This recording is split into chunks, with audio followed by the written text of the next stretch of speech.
প্রাকৃতিক সৌন্দর্য ও সম্ভাবনাকে কাজে লাগিয়ে চট্টগ্রাম সিটি কর্পোরেশনকে আন্তর্জাতিক মানের পর্যটন শহর ও গ্রিন সিটি, ক্লিন সিটি এবং হেলদি সিটি হিসেবে গড়ে তোলার প্রত্যয় ব্যক্ত করেছেন mayor doctor Saadat Hossain.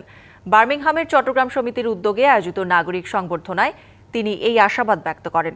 Birmingham প্রতিনিধি জয়নাল ইসলাম জানান, সিটি কর্পোরেশনের পরিচ্ছন্ন পরিবেশ, জলাবদ্ধতা নিরসনে উন্নত ড্রেনেজ ব্যবস্থা, পানি সরবরাহ, প্রশস্ত রাস্তা, বর্জ্য ব্যবস্থাপনা, সবুজায়ন, দৃষ্টিনন্দন সড়ক বিভাজক সহ সুপরিকল্পিত উদ্যোগের মাধ্যমে আগামী দিনের একটি নান্দনিক তিলোত্তমা নগরীতে পরিণত করতে সকলের সহযোগিতা কামনা করেন শাহাদাত।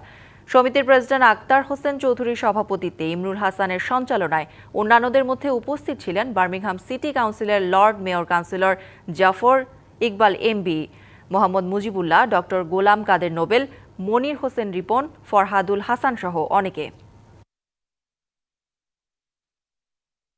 চট্টগ্রামকে একটা সেফ সিটির জায়গা আমি নিয়ে যেতে চাই, যেটা আমি ফোকাস করেছি clean city, green city, healthy city. আমরা মনে করি আমরা যতই হয়তো উন্নয়ন করি না কেন, নিরাপত্তার জায়গাটা আমাদেরকে চিন্তা করতে হবে, এবং এই দৃষ্টিকোণ থেকে আমি আমার ফোকাসিং যে পয়েন্টগুলো আছে, clean, green, healthy and safe city, এটাকে আমি প্রমোট করছি।